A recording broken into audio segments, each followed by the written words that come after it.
So I didn't know what I was going to talk about today, but this is the talk title that came to me a couple days ago, and so it'll just do for today. So, who owns you?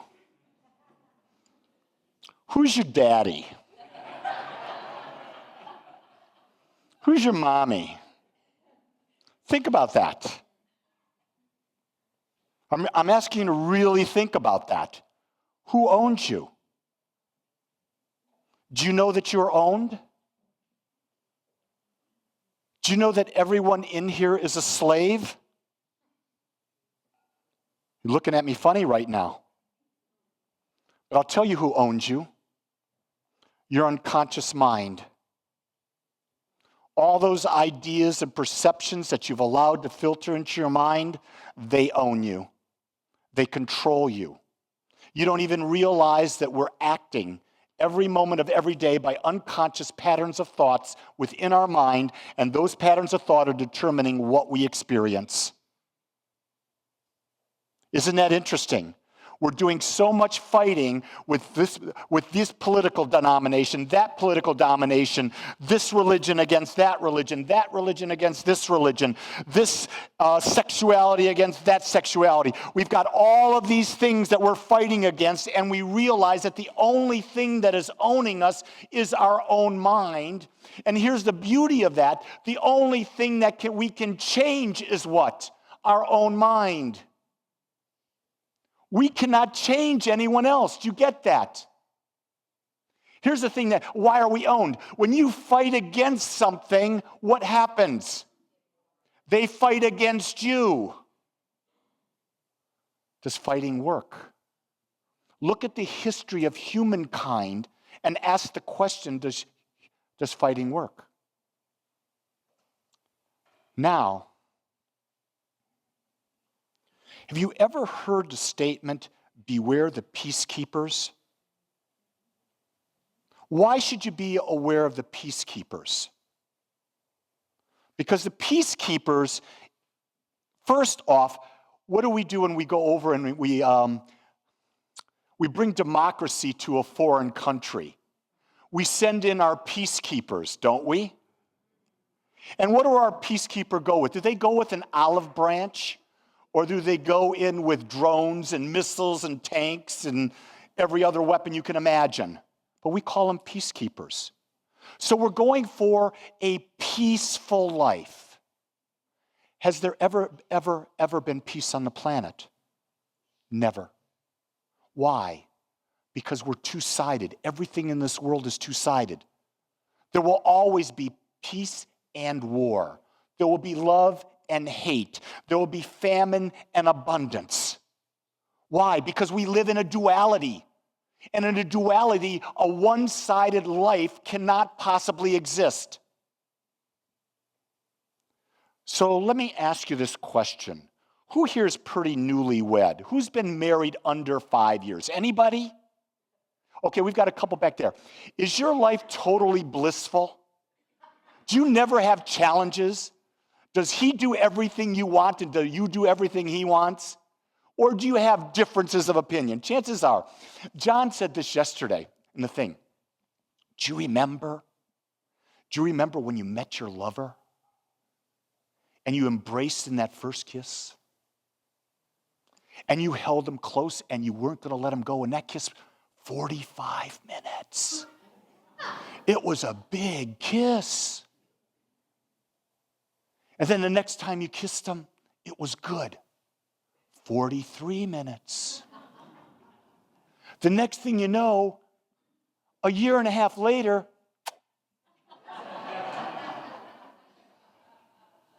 what changed?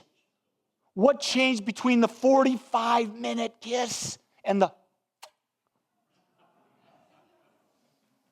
Because when you met your partner, and I'll use my wife, that's a safe one for me to use. At least it's safe with you. It may not be safe for me with her, but she's going to get to see the other side of me come out right now. Because when I first met Jean, I was infatuated. She was 5'4", 125 to 128 pounds. She had a real nice curve, long brown hair. You would never believe she had long brown hair. And the first thing we did after we got married, she cut the hair off. Cut the hair off. That's why we stopped kissing. No. But she was there, and she had goo-goo eyes for me because she saw, ooh, that's what I want, you know. And I said, ooh, she appreciates me. Did you hear what I just said? She appreciates me. And so when we got together and we went on that first date, we had a great first date, and we had a nice kiss. But it was a first kiss. We were shy back then. We weren't into it like younger people today. But on a second date, you're going to love the second date story. I'm taking her to the Moody Blues concert. This is back in 1971, okay? This is like October 2nd or 3rd, 1971. I'm reliving it right here with you. And my buddy Joe was taking out this new girl that was really, he said, she was really rigid. She was very rigid. And so I was in the back, and I did something, and we're in the back seat. And I said to Jean as we were driving to the concert, I said, lie down on the seat with me. So she lied down on the seat with me. Well, she thought I wanted to make out, so she starts making out with me. She was easy. So So we're making out there, and while we're making out, I reach under the chair of the seat, because it was a bench seat in the front, and I had planted a brassiere there. And I took the brassiere out, and I threw it into the front seat. And the woman in the front seat goes, Joe, he's got her bra off, you know. Now, what happened in that moment? My wife got another image of me, didn't she? So that day, we had a lot of kissing. It was good. We're at the beginning. But over time, kissing goes down. Why? We got to know each other. We were no longer stuck in an infatuation. And we were stuck in an infatuation for several years, I would guess. And then all of a sudden, I can remember when I had my first job at Chrysler's, and when I came home the first day, I was a management trainee in Detroit, Michigan, and I was assigned that day to be in Dodge, Main, Hamtramck, which was an assembly plant, and at that time, the largest assembly plant in the world, 8 stories high. The cars would start at the 8th story. By the time they came down, the body on the first floor would come down on top of the chassis. Well, they walked me out there and said, Lee, this is your line. And so I had 45 men reporting to me. I've never built a car. I've never managed 45 people, not 45 people. I had half of my group was Arabic that didn't speak English. I had men and some women. I had gays, I had straights, I had African Americans, I had a few Caucasians, and I'm there, and my general foreman comes out. Here's the one thing I'm going to tell you. This is the only thing you have to learn. Now, I grew up in a suburb. I was a sheltered young white boy. Do you hear that? And I said white for a reason here. And he looked me in the eye, and he said to me, you better learn how to say MF, and you better learn how to say it today and mean it. And I went, what the heck did I get into? And so I'm there, and my repairman, we each have a repairman, he says, I got to take off to the plant. I said, you can't take off. He says, you got to take off. I says, I'm going to fire your ass if you take off. I've got short a man. I need you here, this type of thing. And all of a sudden, another foreman that's an experienced guy comes over and says, if you don't let him go, you will shut the plant down. So what do you mean? He's a repairman. No, he's the plant bookie. And if you shut down the bookie, you shut down the plant. I came home that night. I walked into the room. My clothes were a mess. I went in with, nice shirt, tie, that. I'm in the line, and I'm actually having to do work because people are screwing with me. White boy comes in, is going to get screwed with, ain't no doubt about it, and I did. I walked in. I collapsed on the bed. My wife walks in, Lee. I said, don't say an effing word. Don't talk to me. Don't touch me. Leave me alone. She got to see a whole other side of me, didn't she? That was her that affirmed that. And then what happens is, as you get to know someone, you take down your guard more and more, and you expose your true self. And that's when love can happen. When you've laid yourself out there, all of you, and they accept all of you, and they've done the same, and you accept them, that's love. The romance is not love, that's infatuation. The romance is about attachment to a one-sided way things can be. Now, I'm not saying that there's not romance in our lives, but it's not like it is at the beginning. But we don't realize that this idea of having a relationship with someone else, so as much as I want to accept my wife, I can only accept her as much as I've accepted myself. Do you get that? So what did I have to release in order to do that? I had to release the fantasy of a one-sided life. I had to get rid of the fantasy that I could rise up the corporate ladder easily and effortlessly and not take on the problems that come with rising up. You see, when you rise up the corporate ladder, the reason you're getting paid so much money is because you're handling bigger and bigger and bigger problems. And most of the time, the bigger and bigger problems involve people. And when you're dealing with people, people are the most complex organism in the world. And you don't even realize that you're not even taught that, because we're never taught how to deal with human behavior. Think about that. We today, most people in this room, do not understand human behavior, nor do they have a way of even dealing with it. That's why we can't find a way to coexist in peace, because we're trying to manipulate each other to being like each other to fit into the little box. And then you look around at society today and you find that, what is religion doing? It wants to put you in this box. What does politics want to do? It wants to put you in this box. What does sexuality do? It wants to put you into its box. What does ethnicity do? It wants you to put it into its box. Everyone wants you to conform. And so by the time you reach teenage years, you've been so put into so many boxes, you've got layers upon layers upon layers upon layers upon you. You don't even know who you are, so how can you even begin to accept yourself, to love yourself, and you become attached to an illusion, and you start living to an illusion, and you wonder in mid-40s, 50s, why you're not fulfilled. Because you've never taken the time to learn who you were. You've never explored who you were, and you've never allowed yourself to go out and become you, not become what other people want you to be. It's a mouthful, wasn't it? Here's a big one that I got from John. You must be a nonconformer to truly accomplish great things. If you think about all the people who have truly made a difference in the world, they were rebels. They were not conformers. They did not fit in society. Steve Jobs never fit in.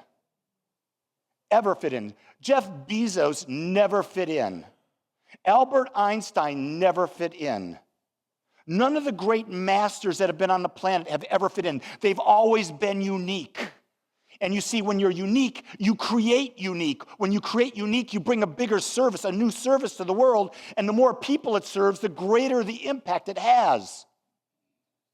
So the key thing for us is, what is within us that is desiring to come out as us, that can serve us and more people? And the more we bring that out, the more there's a flow of abundance coming to us. The first thing I wrote down on Thursday night was this statement. People migrate to where they're most appreciated. Think about that. People migrate to where they're most appreciated. So I'm contemplating in my mind, how do I make you feel more appreciated? I don't know that answer. But I ask you, if you know it, you tell me. Because what we're building here, we're building a community that teaches and talks about how to better self-love through conscious living. But in order for us to teach that, we have to have people involved. We have to know how do they need to be appreciated? How do they need to be supported? You see, it's not about personalities. I want to really bring that out. People say, well, Lee, you've got this very dominant personality. Yes, I do. You think I'm going to change? Heck no. But I'm not trying to dominate you. I just come across this way. Why? Because that's how I feel. It's how I am. I'm half Sicilian, half Polish. I'm screwed up. You liked that, didn't you? Now, when I'm over in India, it's amazing how I'm viewed differently. When I go to India, and I've been there now 3 times, when I go there, I'm looked upon as a guru. I have people come and want to touch my feet and stuff because I'm introduced as a spiritual teacher. So I want you to appreciate me like they do.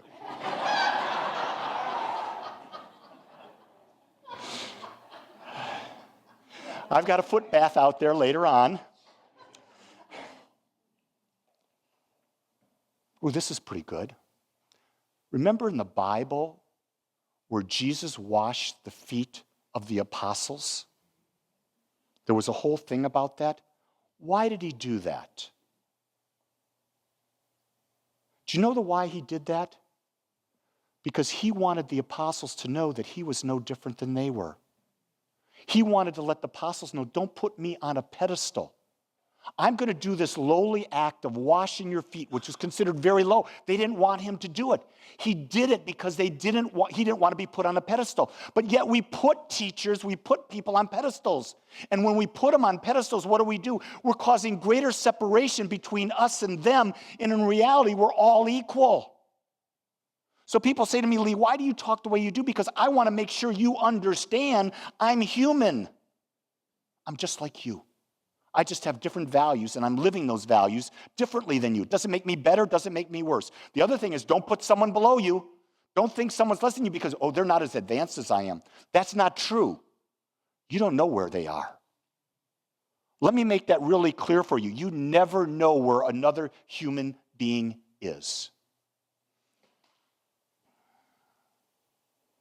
A year and a half ago when John was here, in the breakthrough experience that he did all day yesterday and he's doing today, at the end of the process, after you've done, let's say this person picked their father that had the biggest charge in their life, okay?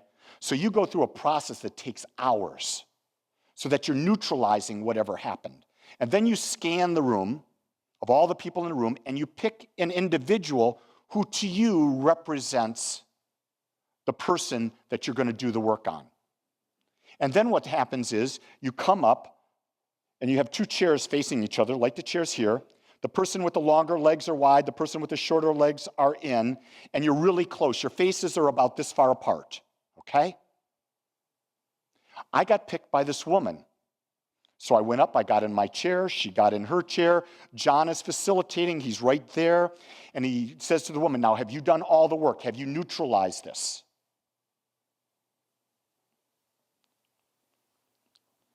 And she says, yes. And she says, what would you like to tell your father? Because I represented her father.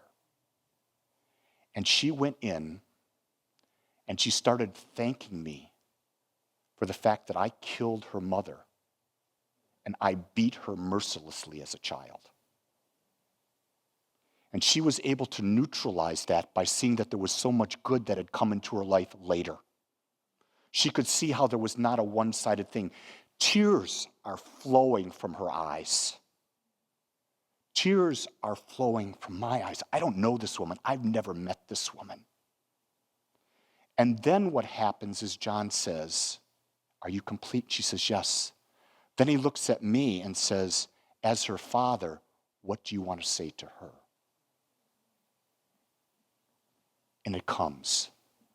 You don't know what comes out, but it comes out and tears are flowing. I'm talking to her, telling her how I didn't know, I didn't understand, and I had all this pain inside, that these things happening. I was hopeless.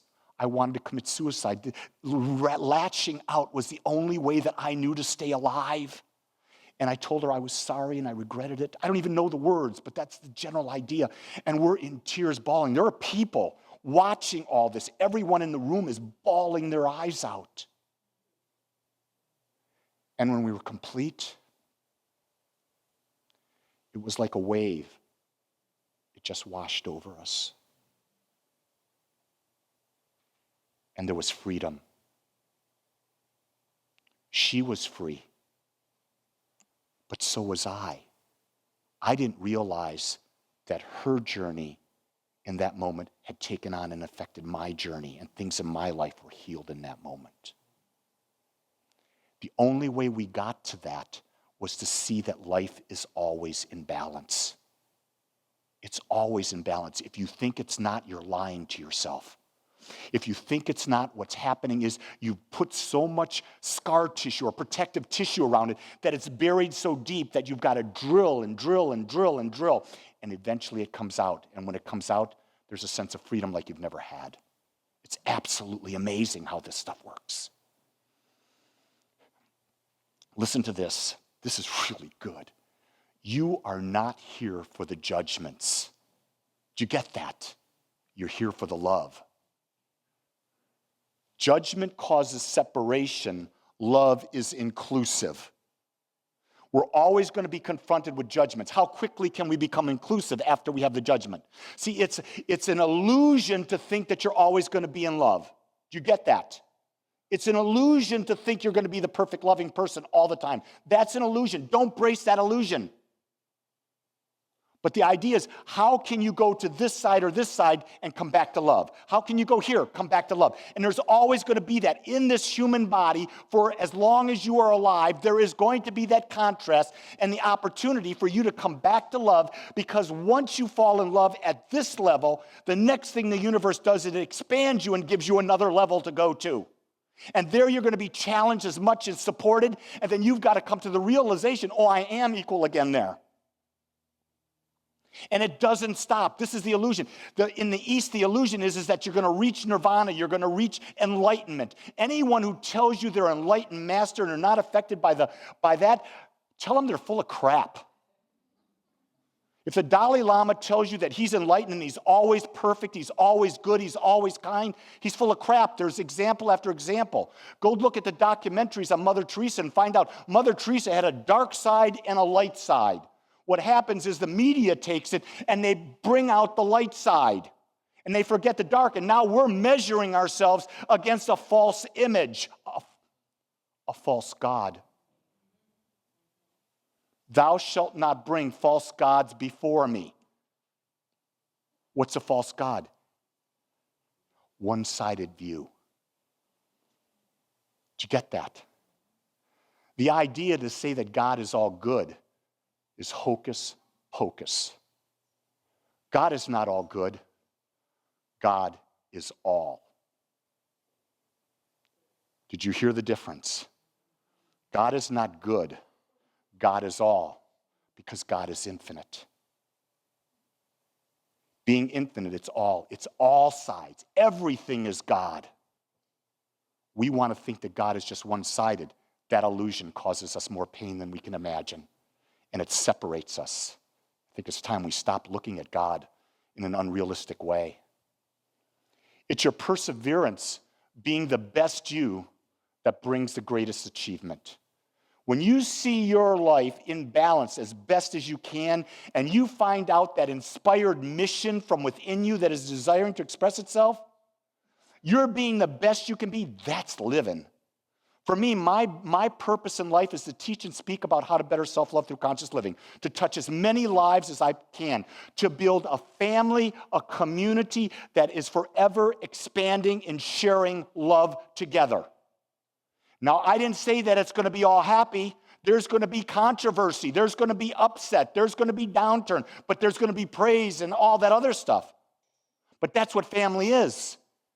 Come from an Italian family. Come from a Polish family. Come from, I don't care what your ethnicity is. There's always this and that.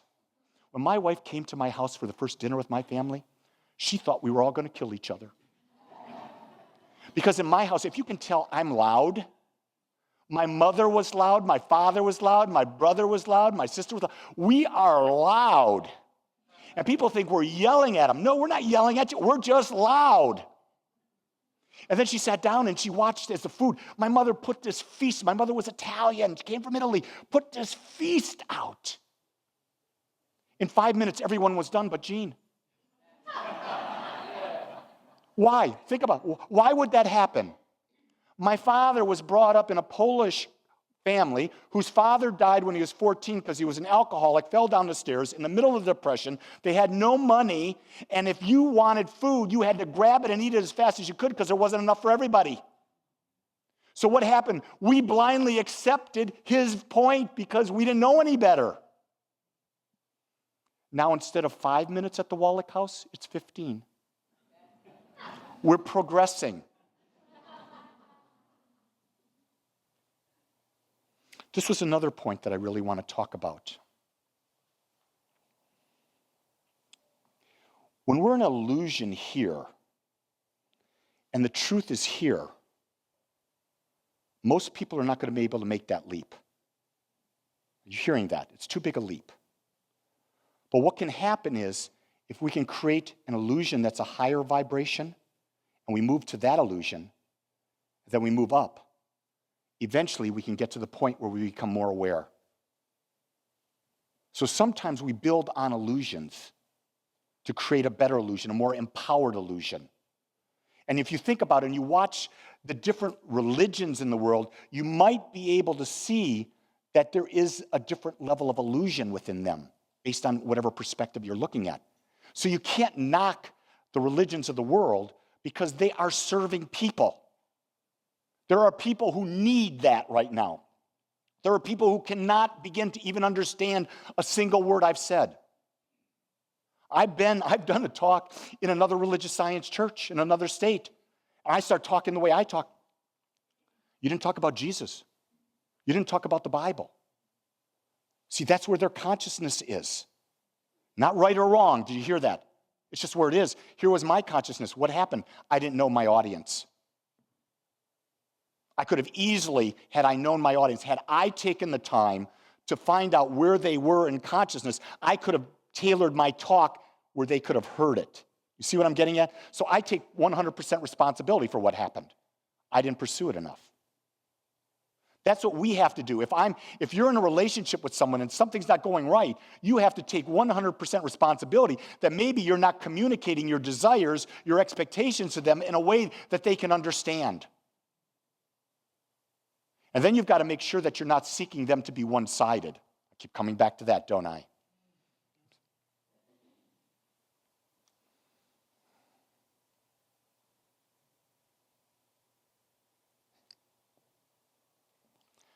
I guess the single thing that's come to me in the last 3 days, which have been totally transformational, is I want you to understand how much I value you, how much I appreciate you just like you are, and how this community, which I and others founded and now you are building, is here for one reason and one reason only, for you. It's for you to find love, for you to experience love, for you to evolve in every aspect of your life. So whatever we can do that will allow you to be appreciated and self-empowered, I want you to know that's our life mission, vision, and purpose. So I want you to know that I love you, each and every one just as you are, and I want you to know that you are perfect. You don't need to change for me ever. Let's pray. I want to thank you for joining us today. I'm so grateful that you took your time to watch or listen to this message. If you found this message beneficial, I would ask that you go to our website, agapecsl.com. Once there, click on the donate button and experience the joy of conscious and purposeful giving. Or if you would like, text your gift by simply dialing 972-532-6976. It is through your gifts that we are able to bring this message to you in the world. I would ask that if you like this message, to please subscribe to my YouTube channel under my name, Lee Wolak. Again, I want to thank you for joining me in the Agape community as we learn how to better self-love through conscious living.